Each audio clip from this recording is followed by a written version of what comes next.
ఆదివారము అంటే ప్రత్యక్ష భగవానుడైన సూర్యదేవుడికి ప్రీతికరమైన రోజు.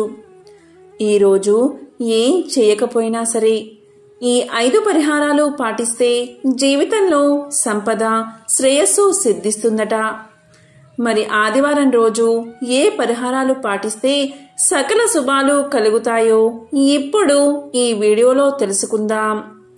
ముందుగా సూర్యనారాయణుడికి సంబంధించిన ఒక విశేషమైన కథను ఇప్పుడు విందాం.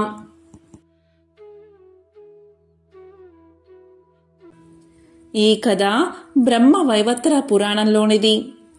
ప్రత్యక్ష దైవమైన సూర్యుడు సమస్త మానవాళికి జవజీవాలను కల్పిస్తున్నాడు. ఆ భగవానుడి వల్ల మానవులే కాదు దేవతలు మేలు పొందారని పురాణాలు చెబుతున్నాయి. సూర్యుడు క్రియాశక్తి ప్రవృత్తి కిరణాలతో దేవతలను, పితృదేవతలను, మనుషుల్ని తృప్తిపరుస్తూ ఉంటాడు. కశ్య ప్రజాపతి, అదితి దంపతుల ముద్దుల కుమారుడే సూర్యుడు. ఆ సమయానికే రాక్షసుల ఆగడాలు హెచ్చు పెరిగాయి. అసురుల ఆట కట్టించగల అపార శక్తిమంతుణ్ణి బిడ్డగా ప్రసాదించమని అదితి సౌరశక్తిని ప్రార్థించింది. విశ్వమంతా విస్తరించిన తేజస్సునే సంక్షిప్తకరించి ఆ తల్లి కడుపున నిక్షిప్తం చేసిందా దివ్యకాంతి. పుట్టబోయే కొడుకు కోసం వ్రతాలు, ఉపవాసాలు చేస్తున్న అదితిని చూసి కశ్యపుడు ఎగతాళి చేశాడు. బిడ్డని ఆకలితో చంపేస్తావా అని అరిచాడు. ఆ మాటకు తల్లి మనసు గాయపడింది. నిరసనగా తన గర్భాండాన్ని త్యంజించింది. ఆమె కడుపులో నుంచి నేలమీద పడగానే 1,00,000 అగ్నిగోళాల్లా బగబగా మండిందా అండం. ఆ వేడికి సృష్టి అతలాకుతలమయ్యింది. అదితి కశ్యపుల ప్రార్థన తర్వాత ఆ అండం పగిలి అందులోంచి అందమైన పసివాడు బయటకొచ్చాడు. ఆ బాలుడే బాణుడు. ఆ రోజే 7 గుర్రాల రథాన్ని అధిరోహించి వెలుగుల దేవుడిగా బాధ్యతలు స్వీకరించాడు అని మత్స్య పురాణం తెలియచేస్తుంది.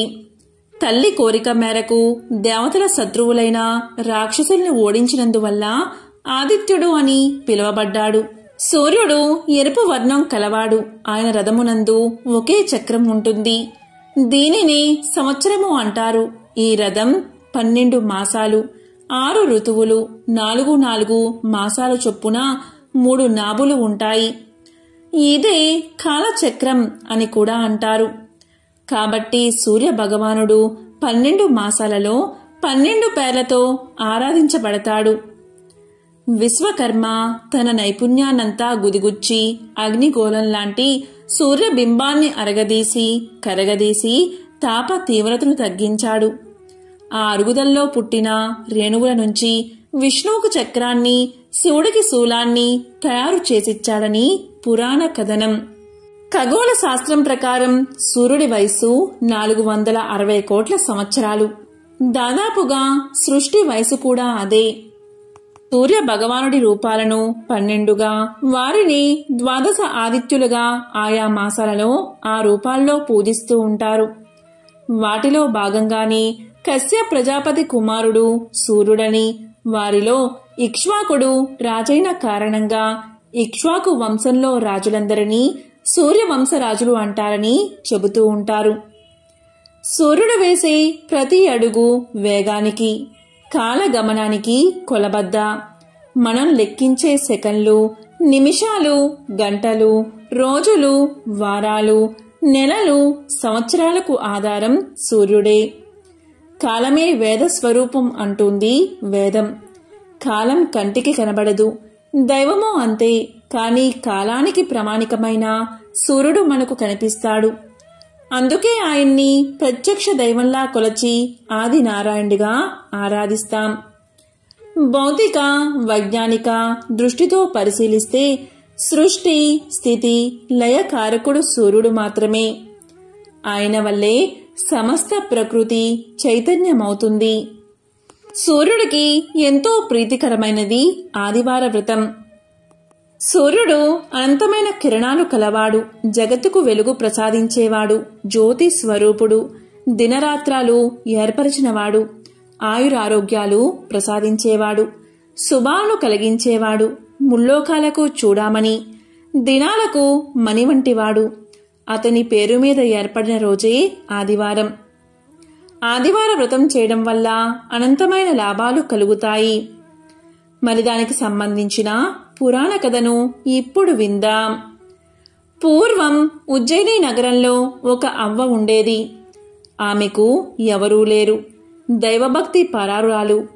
తెల్లవారుజామునే లేచి ఆవు పేడతో నీళ్లు చల్లి బియ్యపు పిండితో ముగ్గులు వేసేది.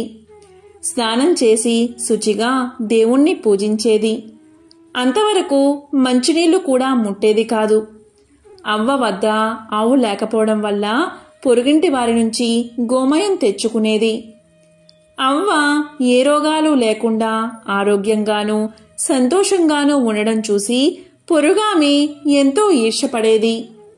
నా ఆవు పేడ వల్లనే కదా ఈ అవ్వ ఇల్లు అలుకుతున్నది, సుఖంగా ఉంది. నేను పేడ ఇవ్వకపోతే అవ్వకు సుఖ సంతోషాలు ఉండవు అనుకుని పేడ ఇవ్వలేదు. ఇల్లు అలకని కారణంగా అవ్వ ఆ రోజు తిండి తినలేదు. కాకతాళీయంగా ఆ రోజు మాగపు ఆదివారం. నీరసంగా దినమంతా పస్తు ఉండి నిద్ర పోలేకపోయింది.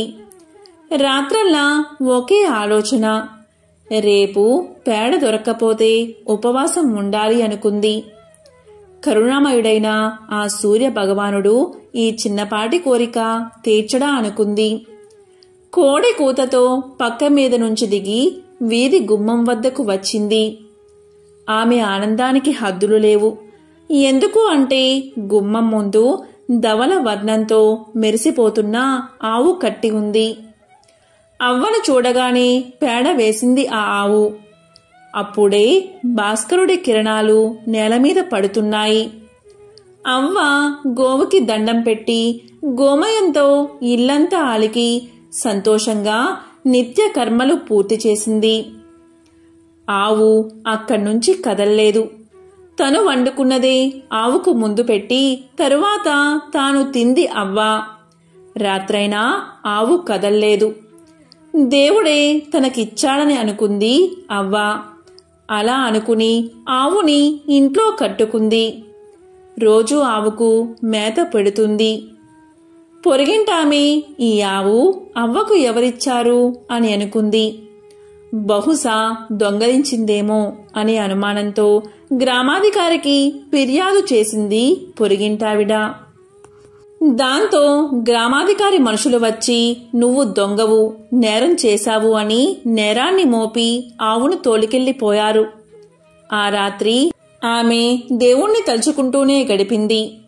అదే రాత్రి సూర్య భగవానుడు గ్రామాధికారికి కల్లో కనిపించి ఆ అవ్వ దొంగ కాదు, ఆవును నేనే ఇచ్చాను. తెల్లవారక మునిపే ఆవును తిరిగి ఆమెకిచ్చి పరిహారంగా 10 రూకలు ఇవ్వి అన్నాడు. కోడి కూతతో లేచి ఈ రోజైనా పొరుగామి పేడ ఇస్తుందా లేదా అన్న సందేహంతో వీధిలోకి వచ్చింది అవ్వ. గ్రామాధికారి మనిషి ఆవును అవ్వకు అప్పగించి ఇలా పలికాడు. అవ్వా, ఈ ఆవు నీదే. నష్టపరిహారంగా మా యజమాని 10 రూకలిచ్చాడు, తీసుకో అన్నాడు. దీంతో అవ్వ ఎంతగానో సంతోషించింది. ఆ సూర్య భగవానుణ్ణి వేవేల స్తుతించింది. అబద్ధం చెప్పిన పొరిగింటామెకు శిక్ష పడింది. ఆనాటి నుండి ఆ గ్రామవాసులు ఆదివార వ్రతాన్ని చేయడం మొదలుపెట్టారు. ఆదివారం ఈ వ్రతాన్ని ఆచరించడం వల్ల జన్మ జన్మల సంచిత పాపం నశించి అనంత పుణ్యం లభిస్తుంది. అంతేకాదు, రోగ భయాలు ఉండవు. సిరి సంపదలతో ఇల్లు కలకలలాడుతుంది. ప్రతి ఆదివారం ఏమీ చేయకపోయినా సరే ఆదిత్య హృదయాన్ని పఠించండి. ఆదిత్య హృదయం పరమ పవిత్రం. ఒక స్తోత్రరాజం వంటి మహామంత్రం. పాపాలను శాపాలను పోగొట్టి కష్టాలను తీర్చి ఆయుష్ను పెంచి అక్షర సాధనమే ఆదిత్య హృదయం. ఈ అమోఘమైన స్తోత్రరాజాన్ని శ్రీరామచంద్రుడికి అగస్త్య మహర్షి మంత్రాల వంటి మాటల్లో వివరించాడు. ఆరోగ్య భాగ్యమును సకల సంపదలను ప్రసాదించేవాడిగా ప్రత్యక్ష దైవంగా సూర్య భగవానుడి పేరు ప్రఖ్యాతి కాంచాడు. ఆదిత్య హృదయం మహాపవిత్రమైనది. దీనిని భక్తి శ్రద్ధలతో ఎల్లవెల్లలా పారాయణం చేస్తే ఇహలోకాన అన్ని రకాల సంపదలు, పరమున పుణ్యలోకాన్ని పొందుతారు. నిత్యం పారాయణం చేయలేకపోతే ఆదివారం పఠించినా చాలు. ఇలా చేస్తే న్యాయ వివాదాల్లో చిక్కుకుని కోర్టుల చుట్టూ తిరుగుతూ సతమతమయ్యేవారు దీన్ని పారాయణ చేస్తే దాని నుండి విముక్తి పొందుతారు. దరిద్రంతో బాధపడుతున్నవారు అనునిత్యం పారాయణం చేస్తే సకల అష్టైశ్వర్య సంపదలను పొందుతారు. అనారోగ్య రుగ్మలతో బాధపడుతున్నవారు ఆదిత్య హృదయాన్ని పఠిస్తే రోగాలు మాయమవుతాయి. నిరుద్యోగులు పారాయణ చేస్తే మంచి ఉద్యోగం లభిస్తుంది. విద్యార్థులు పారాయణం చేస్తే పరీక్షల్లో మంచి మార్కులతో ఉత్తీర్ణులవుతారు. ఆదిత్య హృదయం రామ రావణ సంగ్రామంలో వెలువడింది. రామరావణ యుద్ధం జరుగుతుంది. గొప్ప తపశక్తితో పరమశివుడి అనుగ్రహం పొందిన రావణుడు ధైర్యంగా శ్రీరాముణ్ణి ఎదుర్కొంటున్నాడు. రావణుణ్ణి ఎలా సంహరించడమా అని శ్రీరాముడు తీవ్రంగా ఆలోచిస్తున్నాడు. అమోఘమైన తపశ్శక్తి కలిగిన రావణాసురుణ్ణి వధించడానికి శ్రీరామునికి శక్యం కాలేదు. రావణుడు చావు లేకుండానట్లు అనేక వరాలు పొందడం వల్ల శ్రీరామునికి రావణాసుర వధ వీలు కాలేదు. శ్రీరాముడు ఎన్ని అస్త్రశస్త్రాలు ప్రయోగించినా రావణుడు చావలేదు. దీనితో శ్రీరాముడు ఎంతో బాధపడ్డాడు. ఈ యుద్ధాన్ని అంతరిక్షం నుంచి దేవతలు, గంధర్వులు, మహర్షులు మొదలైన వారంతా తిలకిస్తున్నారు. వారిలో అగస్త్య మహర్షి కూడా ఉన్నాడు. రావణుడి యుద్ధ తీవ్రత చూసి దిగులుతో ఉన్న శ్రీరాముడి సమీపానికి అగస్త్యుడు వచ్చి అతడి దైవత్వాన్ని గుర్తుచేసి ఆదిత్య హృదయ మంత్రాన్ని బోధించాడు. రామ రావణ యుద్ధాన్ని చూడడానికై దేవతలతో కలిసి అగస్త్య మహాముని శ్రీరాముణ్ణి చేరుకుని ఇలా పలికాడు. ఓ రామా, నీకు మహాపవిత్రమైన రహస్యాన్ని చెప్తాను. శ్రద్ధగా విను. దీనివల్ల నీవు యుద్ధంలో రావణుణ్ణి సులభంగా జయిస్తావు. మహాపుణ్యప్రదం, జయప్రదం, మంగళకరం, శుభకరం, సమస్త పాపాలను నశింపచేసేది, దీర్ఘ ఆయుష్ను కలగజేసేది అయిన ఆదిత్య హృదయాన్ని నీకు ఉపదేశిస్తాను. దీనిని నీవు భక్తి శ్రద్ధలతో పఠిస్తే యుద్ధంలో సులభంగా విజయాన్ని సాధిస్తావు అని చెప్పి మంత్రాన్ని ఉపదేశించాడు. బ్రహ్మ మొదలైన సమస్త దేవతలు అనగా బ్రహ్మ, విష్ణువు, శివుడు, కుమారస్వామి, 9 ప్రజాపతులు, దేవేంద్రుడు, కుబేరుడు, మృత్యువు, యముడు, చంద్రుడు, సముద్రుడు అను వీరందరూ ఇతనే. పితృదేవతలు, అష్టవసువులు, సాధ్యులు, అశ్విని దేవతలు, మరుత్తులు, మనువు, వాయువు, అగ్ని మొదలగు వారిలో సూర్యుడే అంతర్యామి అయి ఉన్నాడు. బంగారు రూపం గల అందం, గర్భమందు కలవాడు, బంగారంతో సమానమైన అంతఃకరణ కలవాడును, చల్లని వాడవును, శత్రు సంతానములను పోగొట్టు వాడును, లోకమునకు వెలుతురు కలగజేయవాడువును, అదితి యొక్క కుమారుడవును, మంచును పోగొట్టు వాడవును అయినా నీకు భక్తితో నమస్కరించి స్తోత్రాన్ని చేస్తున్నాను. ఋగ్వేదం, యజుర్వేదం, సామవేదం, అథర్వణ వేదం అనే 4 వేదాల యొక్క సారం అయిన వాడవు. సమస్త వేదాలు నీవే అయిన వాడవు. సముద్ర జలముపై శయనించు వాడవు. దక్షిణాయనమున వింధ్య పర్వతమున సంచరించు వాడవు. అయినా నిన్ను భక్తి శ్రద్ధలతో సేవించుచున్నాను అని శ్రీరాముడు పలికాడు. సమస్త నక్షత్రాలకి, గ్రహాలకి అధిపతివైన వాడవును, లోకానికి ఆధారభూతుడవును, స్వర్గం, చంద్రుడు, సూర్యుడు, నక్షత్రాలతో ఉండు ఆకాశం, దిక్కులు, భూమి, సముద్రం అన్నీ నీ వీర్యముచే నిలిచి ఉన్నాయి. ఇంద్రుడు, దాత, భృగుడు, పూషుడు, మిత్రుడు, వరుణుడు, ఆర్యముడు, అర్చిస్సు, వివస్వంతుడు, త్వష్ట, సవిత, విష్ణువు అనే పేరుగల 12 ఆదిత్యులలో అంతర్యామి అయిన నీకు భక్తితో నమస్కారం చేస్తున్నాను. ఈ విధంగా శ్రీరాముడు ఆదిత్య హృదయాన్ని 3 సార్లు పఠించగా ఆ పరమాత్ముడు ఆనందించిన వాడై దేవతలతో కలిసి వచ్చి ఆదిత్యుడు పులకాంకిత శరీరుడై శ్రీరాముణ్ణి చూసి ఇలా పలికాడు: ఓ రామా, రావణుడకు అంత్యకాలం సంప్రాప్తించింది. ఆలస్యం చేయకుండా త్వరపడు అని ఆశీర్వదించాడు. త్వర అనే మాట ఆదిత్యుని నోట వెలువడిన వెంటనే రావణ సంహారం జరిగి లోక కళ్యాణం జరిగింది. బయటి శత్రువునే కాక అంతఃశత్రువులను కూడా అవలీలగా జయించేందుకు ఆదిత్య హృదయం అమోఘమైన అక్షర సాధనమని ఉపదేశించాడు. తాను వెలుగుతూ ప్రపంచానికి వెలుగును ప్రసాదించే భాస్కరుణ్ణి నమ్ముకుంటే ఏమీ లోటు ఉండదు అన్నాడు. సూర్యుడికి గల విశేషనామాలు ఆదిత్య హృదయంలో ప్రస్తావించబడ్డాయి. గంగానది విష్ణు పాదాల నుంచి పుట్టింది. యమున సూర్యుడికి, సంధ్యాదేవికి జన్మించింది. అటువంటి నదుల సంగమ స్థానం చాలా పవిత్రమైనది. గంగానదిని స్మరించినంత మాత్రం చేతనే సర్వ బాధలు తొలగిపోతాయి, సమస్త పాపాలు నశిస్తాయి. గంగానదీ తీరంలో ప్రయాగ అనే పవిత్ర తీర్థముంది. బ్రహ్మదేవుడు ఇక్కడ యజ్ఞం చేశాడు. ఇక్కడ అన్ని తీర్థాల్లోనూ స్నానం చెయ్యవచ్చు. ఆ పుణ్య గంగానదిలోని నీటి బిందువులని స్పృశించినంత మాత్రం చేతనే సమస్త పాపాలు తొలగి మహాపుణ్యం కలుగుతుంది.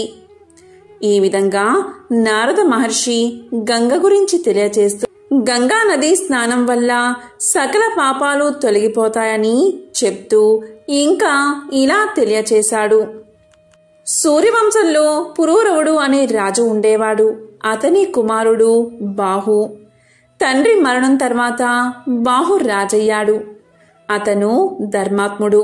ప్రజల్ని చక్కగా పరిపాలించేవాడు. ప్రజల్ని కన్న బిడ్డల్లా చూసుకునేవాడు. బ్రాహ్మణ, క్షత్రియ, వైశ్య, శూద్ర అనే 4 వర్ణాలు ఉంటాయి. వారు ఎవరి విద్యుత్ కర్మలను వారు అనుసరించాలి, లేకపోతే పూర్తిగా నాశనం అవుతారు. బాహు పరిపాలనలో వర్ణాశ్రమ ధర్మాలు సక్రమంగా కొనసాగేవి. భూమి మీద ఉన్న అన్ని ద్వీపాలలో బాహు అశ్వమేధ యాగాన్ని చేశాడు. బాహు ఎంతో తెలివైనవాడు. శత్రువులందరినీ జయించాడు. బాహు పరిపాలనలో అందరూ సుఖశాంతులతో ఉండేవారు. వర్షాలు సక్రమంగా పడి పంటలు బాగా పండేవి. ఇలా ఆ రాజు 90,000 సంవత్సరాలు రాజ్యాన్ని పరిపాలించాడు. ఇలా ఉండడం వల్ల బాహుకు అహంకారం పెరిగిపోయింది. అతను ఇలా అనుకున్నాడు: నేను ఈ ప్రపంచాన్ని పాలిస్తున్నాను. నేను ఎన్నో యజ్ఞాలు చేశాను. నేను ఎంతో శక్తివంతుణ్ణి. నన్ను కాక ప్రజలందరూ ఎందుకు దేవుణ్ణి పూజిస్తున్నారు? నేను అన్ని శాస్త్రాలు చదివిన పండితుణ్ణి కదా, నాకంటే ఎవరు గొప్పవారు అనుకున్నాడు. ఇటువంటి అహంకారం నుండి మిగిలిన ఇతర దుష్ట భావాలు వచ్చాయి. యవ్వనం, ఐశ్వర్యం, అధికారం, ముందుచూపు లేకపోవడం మొదలైనవి దుఃఖానికి దారితీస్తాయి. అన్ని దుర్గుణాలు బాహుకు వచ్చేశాయి. అతనిలో అసూయ, ద్వేషాలు కూడా చేరినందువల్ల శత్రువులు ఎక్కువయ్యారు. అధర్మవర్ధనుడు అయినందువల్ల విష్ణువు, లక్ష్మీదేవి అతన్ని విడిచిపెట్టారు. బాహు 1 నెల యుద్ధం చేసి హైహయులు తాళ జంగుల చేతిలో ఓడిపోయాడు. వారు రాజ్యాన్ని ఆక్రమించుకుని బాహును వెళ్ళగొట్టారు. బాహు యొక్క భార్య యాదవి. అప్పటికి నిండు చూలాలు. బాహు యొక్క శత్రువులు అతన్ని వెళ్ళగొట్టడంతో సంతృప్తి పడలేదు. బాహు కుమారుడు జన్మించాక తమ మీద పగ తీర్చుకుంటాడేమో అని భయపడ్డారు. అందువల్ల యాదవికి విషాన్ని ఇచ్చారు. అప్పటికి తాను చేసిన పాపాలకు బాహుకి పశ్చాత్తాపం కలిగింది. అతను భార్యతో కలిసి ఔరముని ఆశ్రమానికి బయలుదేరాడు. ఆ ఆశ్రమం చాలా దూరం ఉండడం వల్ల అతనికి ఆకలి, దప్పిక కలిగాయి. అక్కడ అంటే వెళ్లే దారిలో ఒక చెరువు కనిపించింది. దానిలో వారు నీరు తాగి చెట్టు కింద విశ్రాంతి తీసుకున్నారు. ఆ చెట్టు మీద చాలా పక్షులు ఉన్నాయి. దాక్కోండి అందరూ, బాహు ఇక్కడికి వచ్చాడు, అతన్ని చూడకండి అని పక్షులు అనుకుంటూ ఉన్నాయి. బాహు ఆ మాటలు విన్నాడు. ప్రజలు కూడా తన గురించి విమర్శిస్తున్నారు అని అనుకున్నాడు. రాజ్యం పోయినందుకు అతని సామంతులు కూడా బాధపడలేదు. వీటిని తలుచుకుని బాహుకి జీవించాలి అనే కోరిక నశించింది. అతను వృద్ధుడు అయ్యాడు. ఆరోగ్యం కూడా క్షీణించిపోయింది. అతను మరణించాడు. అతని భార్య సహగమనం చెయ్యాలి అనుకుంది. కాని ఔరవుడు ఆమెను వారించాడు. ఔరవ మహర్షి ఇలా పలికాడు, అమ్మా, నీవు నిండు గర్భిణివి. సహగమనం చేస్తే నీవు హత్య చేసినట్లు. నీవు అలాంటి పని మాత్రం చెయ్యవద్దు. నేను దీనిని ఏమాత్రం సహించను. నీవు ఒక శక్తివంతుడైన రాజుకి జన్మను ఇవ్వబోతున్నావు అన్నాడు. దానికి ఆమె అంగీకరించి భర్తకు అంత్యక్రియలు చేసి ఔరవముని ఆశ్రమానికి వెళ్ళింది. ఔరవుని ఆశ్రమంలో యాదవి ఒక కుమారుణ్ణి కన్నది. శత్రువులు ఆమెకు ఇచ్చిన విషం ప్రసవ సమయంలో బయటకు వచ్చేసింది.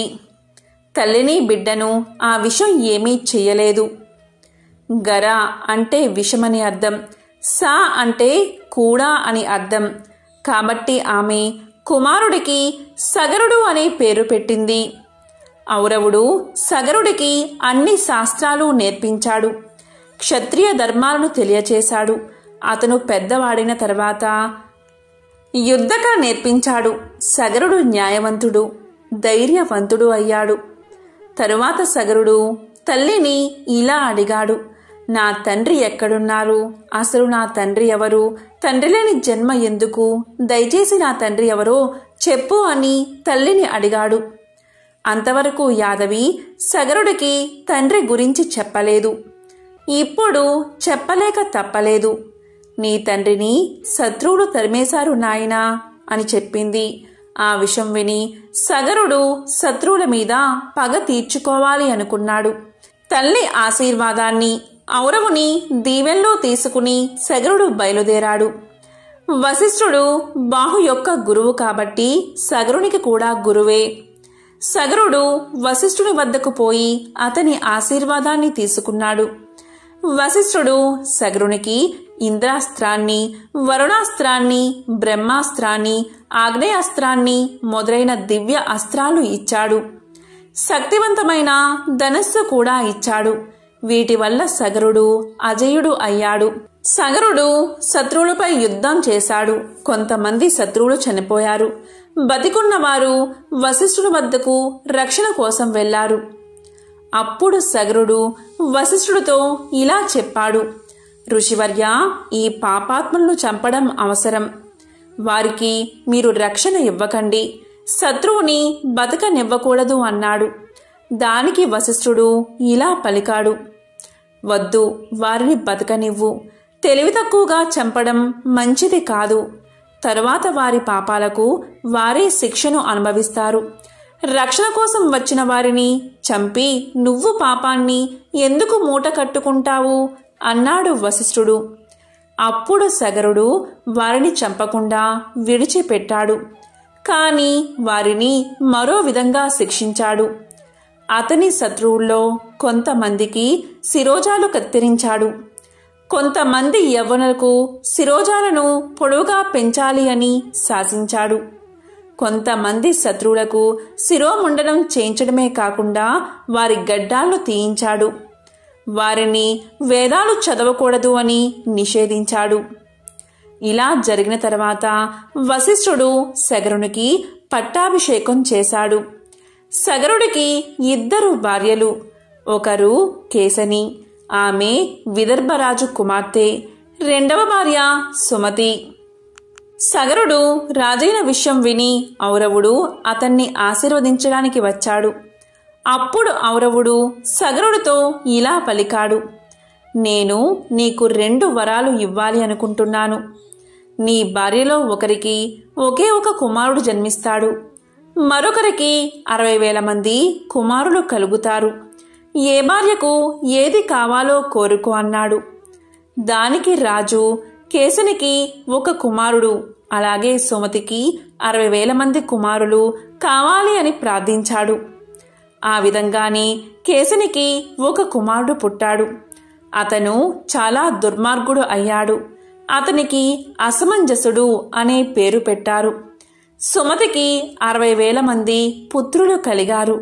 వారందరూ కూడా అసమంజసుడిలాగే దుర్మార్గులు అయ్యారు. మొదట్లో సగరుడు కుమారుల గురించి పట్టించుకోలేదు.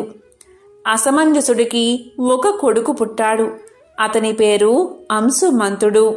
అంశుమంతుడు తండ్రిలా దుర్మార్గుడు కాదు, ధర్మ బుద్ధి కలవాడు. సగరపుత్రులు 60,000 మంది చాలా దుర్మార్గంగా ప్రవర్తించసాగారు. యాగాలను ధ్వంసం చేసేవారు, సాధువుల్ని హింసించేవారు, దేవతలకు ఇచ్చే నైవేద్యాలను తీసుకునేవారు, అప్సరసలను ఎత్తుకుని పోయేవారు, పారిజాత పుష్పాలను దొంగలించేవారు. ఇదంతా చూసిన ఇంద్రాది దేవతలు వారిని ఎలాగైనా నాశనం చెయ్యాలి అనుకున్నారు. వారందరూ కలిసి కపిలుడు అనే ముని ఆశ్రమానికి చేరుకున్నారు. కపిలుడు విష్ణు భక్తుడు. విష్ణువంతా శక్తివంతమైన వాడు. పాతాళ లోకంలో అతని ఆశ్రమం ఉంది. వారందరూ కపిలముని వద్దకు వచ్చారు. వారు ఇలా పలికారు: ఓ మహర్షి, సగరపుత్రుల నుండి లోకాన్ని కాపాడండి అని వేడుకున్నారు. దానికి ఆ మహర్షి ఇలా సమాధానం చెప్పాడు: భయపడకండి దేవతలారా, ఇతరులను బాధించేవాళ్ళు ఎంతటి పాపాత్ములైనా శిక్షను అనుభవిస్తారు. మీరు నిశ్చింతగా స్వర్గానికి వెళ్ళండి అన్నాడు. ఇంతలో సగరుడు అశ్వమేధ యాగాన్ని ప్రారంభించాడు. వశిష్ఠుడు మొదలైన ఋషులు పురోహితులుగా నిర్వహించారు. అశ్వాన్ని వదిలిపెట్టారు. ఇంద్రుడు ఆ అశ్వాన్ని దొంగలించి పాతాళ లోకంలో ఉన్న కపిలుడి ఆశ్రమంలో వదిలిపెట్టాడు. సగరపుత్రులు అశ్వం కోసం అన్ని చోట్ల వెతికారు. కాని ఎక్కడా ఆ అశ్వం కనబడలేదు. చివరకు అది పాతాళ లోకంలో ఉన్నట్లుగా తెలిసి అక్కడికి చేరుకున్నారు. అక్కడ కపిలముని ఆశ్రమం వద్ద అశ్వాన్ని చూశారు. కపిలుడు తపస్సు చేసుకుంటూ ఉన్నాడు. వారు రావడం కపిలుడు గమనించలేదు. కపిలుడే అశ్వాన్ని దొంగలించాడు అని అందరూ అనుకున్నారు. కపిలుణ్ణి మందలించాలి అనుకున్నారు. ఆ దొంగని బంధించండి, అతన్ని చంపండి, చూడండి ఎలా ధ్యానం చేసుకుంటూ కూర్చున్నాడో. దుర్మార్గుల అందరూ ఇలాగే నటిస్తారు అని పలికారు సగర కుమారులు. కపిలుణ్ణి బంధించారు. కాని కపిలుడు ధ్యాన ముద్రలోనే ఉన్నాడు. తరువాత వారు కపిలుణ్ణి తన్ని ఈడ్చుకుపోసాగారు. అప్పుడు కపిలుడు ధ్యానాన్ని వీడి వారి వైపు తీక్షణంగా చూశాడు. అంతే, అందరూ అక్కడికక్కడే క్షణకాలంలోనే భస్మం అయిపోయారు. ఆ కపిలుడి కోపానికి చుట్టుపక్కల ఉండే పాములన్నీ ఆ వేడికి తట్టుకోలేక సముద్రంలోకి పారిపోయాయి. ఈ విషయాన్ని నారద మహర్షి సగరుడికి జారవేశాడు. కాని సగరుడు కొంచెం కూడా బాధపడలేదు. దుర్మార్గులైన తన కొడుకులు చనిపోయారని సంతోషించాడు. కాని అశ్వమేధ యాగం పూర్తి కావాలి అంటే గుర్రాన్ని తీసుకురావాలి. పైగా పుత్రులేనివారు యజ్ఞాన్ని చేయకూడదు. సగరుడు అంశుమంతుణ్ణి దత్తత తీసుకున్నాడు. గుర్రాన్ని తెమ్మని పంపించాడు. అప్పుడు అంశుమంతుడు కపిలుడి ఆశ్రమానికి వెళ్ళాడు. కపిలుణ్ణి దర్శించి ఆయనతో ఇలా పలికాడు: మహర్షి, మా తండ్రి పినతండ్రులు చేసిన దుశ్చర్యలకు క్షమించండి. మునులు సహజంగానే క్షమాగుణం కలవారు కదా. గంధపు చెక్క సుగంధాన్ని ఏ విధంగా విరజిమ్ముతూ ఉంటుందో, హాని చేసినా క్షమించే గుణం మీ వంటి వారికి ఉంటుంది కదా. దయచేసి వారిని క్షమించండి అని ప్రార్థించాడు. అప్పుడు కపిలుడు ఇలా పలికాడు: నీ మాటలకు ఎంతగానో సంతోషించాను. ఏదైనా వరం కోరుకో అన్నాడు. దానికి అంశుమంతుడు ఇలా పలికాడు: స్వామి, నా తండ్రి పినతండ్రులు ఏ విధంగా స్వర్గానికి వెళ్తారో సెలవివ్వండి. ఇంతకంటే నేను కోరేది ఏమీ లేదు అన్నాడు. అప్పుడు ఆ మహర్షి ఇలా పలికాడు: అంశుమంతా నీ మనవడు స్వర్గం నుండి పవిత్రమైన గంగను భూమికి తీసుకువస్తాడు. అప్పుడు నీ తండ్రి పినతండ్రులకు స్వర్గ ప్రాప్తి కలుగుతుంది. వారి పాపాలు క్షమించబడతాయి. నువ్వు ముందుగా గుర్రాన్ని తీసుకుని వెళ్ళు అని దీవించాడు. అంశుమంతుడు జరిగిన విషయాన్ని సగరుడికి తెలియచేశాడు. అంశుమంతుడికి దిలీపుడు అనే కుమారుడు ఉన్నాడు.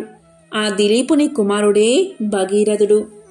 భగీరథుడు ధర్మాత్ముడు, సత్యవంతుడు, ఎన్నో యాగాలు చేశాడు. ఒకసారి అతన్ని చూడడానికి యముడే స్వయంగా వచ్చాడు. అప్పుడు భగీరథుడు యముణ్ణి పూజించాడు. మానవ మాతృలైన నన్ను చూడడానికి మీ వంటి వారు వచ్చినందుకు నా జన్మ ధన్యమైంది. ధర్మం గురించి వివరించండి అన్నాడు. అలాగే పాపుల యొక్క గతి ఏమవుతుంది అని అడిగాడు. దానికి యముడు ఇలా సమాధానం చెప్పాడు: బ్రాహ్మణులకు దానం ఇవ్వడం వల్ల చాలా పుణ్యం వస్తుంది. లేదా వారికి ఉపాధి కల్పించినా సరే అంతే పుణ్యం వస్తుంది. తులసి మొక్కను పెంచితే అలాంటివాడు ధన్యుడు అవుతాడు. పాపాలు నశించిపోతాయి. విష్ణువుకి పాలతోనూ నేతితోనూ అభిషేకం చేస్తే స్వర్గ ప్రాప్తి కలుగుతుంది. విగ్రహాలను కొబ్బరి నీటితో కానీ చెరుకు రసంతో కానీ అభిషేకించాలి. శివుడి విగ్రహాలను కూడా ఇలాగే అభిషేకించాలి అని చెప్పి చివరికి యముడు భగీరథుడితో ఇలా అన్నాడు: రాజా, నీ ప్రశ్నలు అన్నిటికీ సమాధానాలు చెప్పాను. ధర్మంగా ప్రవర్తించి అభివృద్ధి చెందు, ప్రజల్ని బాగా పరిపాలించు, విష్ణు భక్తిని కలిగి ఉండు. కాని శివకేశవులకు భేదం లేదని గ్రహించు. నీ పూర్వీకులు పాపాత్ములు. వారు నరకంలో నానా బాధలు పడుతున్నారు. వారి భస్మాలపై గంగానది ప్రవహిస్తే వారికి ముక్తి కలుగుతుంది. నీకు ఇవే నా ఆశీస్సులు అని ఆశీర్వదించి అంతర్ధానమయ్యాడు యముడు. అంతా విన్న భగీరథుడు గంగను భూమి మీదకు తీసుకురావడానికి గోదావరి తీరానికి వెళ్లి తపస్సు చేయడం మొదలుపెట్టాడు. అక్కడ భృగు మహర్షి ఆశ్రమం ఉంది. అతని ఆశ్రమం చుట్టూ అనేక రకాల వృక్షాలు, పువ్వులు ఉన్నాయి. ఆ అడవిలో వన్య మృగాలు ఉన్నాయి. అనేక రకాల పక్షులు, నెమళ్ళు ఉన్నాయి. అప్పుడు భగీరథుడు ఇలా అన్నాడు: మహాత్మా, మీరు ధర్మశాస్త్రాలు తెలిసినవారు. విష్ణుమూర్తిని ప్రసన్నం ఎలా చేసుకోవాలో తెలియచేయండి అన్నాడు. దానికి భృగువు ఇలా పలికాడు: రాజా, నీవు సత్యవంతుడివి. అందుకే నీవు నీ పూర్వీకులకు విముక్తి కలిగించాలి అనుకుంటున్నావు. సజ్జన సాంగత్యం చెయ్యి, అసత్యం పలకకు, హింసను విడనాడు, విష్ణువును ప్రార్థించు, నీకు పుణ్యం లభిస్తుంది అని చెప్పాడు. అప్పుడు భగీరథుడు ఇలా అడిగాడు: అసలు మహర్షి, సత్యం అంటే ఏమిటి? అహింస అంటే ఏమిటి? విష్ణువుని ఎలా ప్రార్థించాలి? నన్ను మీ కొడుకుగా భావించి నా ప్రశ్నకు సమాధానం చెప్పండి అన్నాడు. దానికి ఆ భృగు మహర్షి ఇలా సమాధానం చెప్పాడు: మతానికి విరుద్ధం కాని వాటిని చెప్పడమే సత్యం. ఇతర జీవులకు హాని కలిగించకుండా ఉండేది అహింస. ఇతరులను శత్రువులుగా భావించేవారు, మతానికి విరుద్ధంగా ప్రవర్తించేవారు మందబుద్ధులు, పాపాత్ములు. అలా చేయనివారు సజ్జనులు. వారు వేదాలను అనుసరిస్తారు. ధర్మబద్ధమైన పనులను సజ్జనులు చేస్తారు. ఇతరులకు మేలు చేస్తారు. వారికి పుణ్యం లభిస్తుంది. విష్ణువును పూజించడానికి ప్రత్యేకమైన విధానాలు ఏమీ లేవు. ఎందుకు అంటే విశ్వమంతా విష్ణువు వ్యాపించి ఉన్నాడు. సర్వజీవులు విష్ణు యొక్క అంశలే అనే భావాన్ని కలిగి ఉండాలి అని చెప్పాడు భృగు మహర్షి. ఈ మాటలన్నీ విన్న తర్వాత భగీరథుడు భృగు వద్ద సెలవు తీసుకుని తపస్సుకై అడవులకు వెళ్ళాడు.